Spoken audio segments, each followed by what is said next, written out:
Cricket చరిత్రలోనే ఈ రోజు మర్చిపోలేని రోజు. ఒక టీం భారీ టోటల్ చేసి తర్వాత ఇన్నింగ్స్ ఆడే టీం ఆ స్కోర్ ని చేస్ చేస్తే భలే ఉంటుంది కదా. కానీ క్రికెట్ లో అసలైన థ్రిల్లింగ్ ఏమంటే లో స్కోర్స్ ని డిఫెండ్ చేయటమే.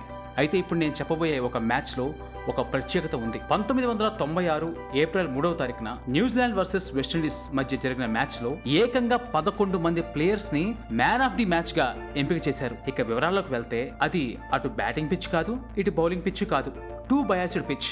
అయితే న్యూజిలాండ్ ఖచ్చితంగా సిరీస్తో నిలవాలి అంటే ఈ మ్యాచ్ గెలిచి తీరాలి.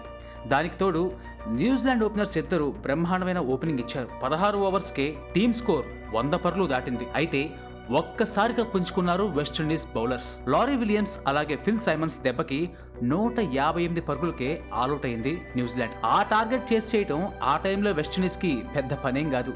దానికి తోడు బ్రెయిన్ లారా పీక్స్ లో ఉన్న టైం.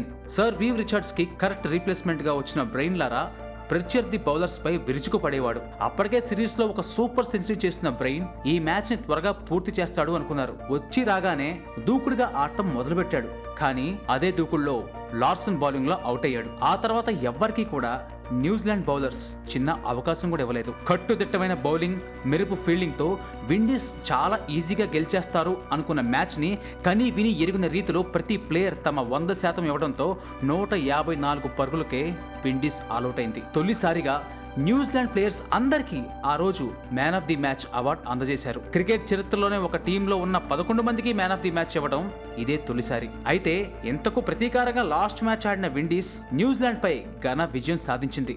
బ్రెయిన్ లారా మరో సూపర్ సెంచరీతో మెరుపు ఇన్నింగ్స్ ఆడి విండీస్ కి విజయాన్ని అందించాడు. మరిన్ని క్రికెట్ అప్డేట్స్, హిస్టరీస్ గురించి తెలుసుకోవాలంటే మా ఛానల్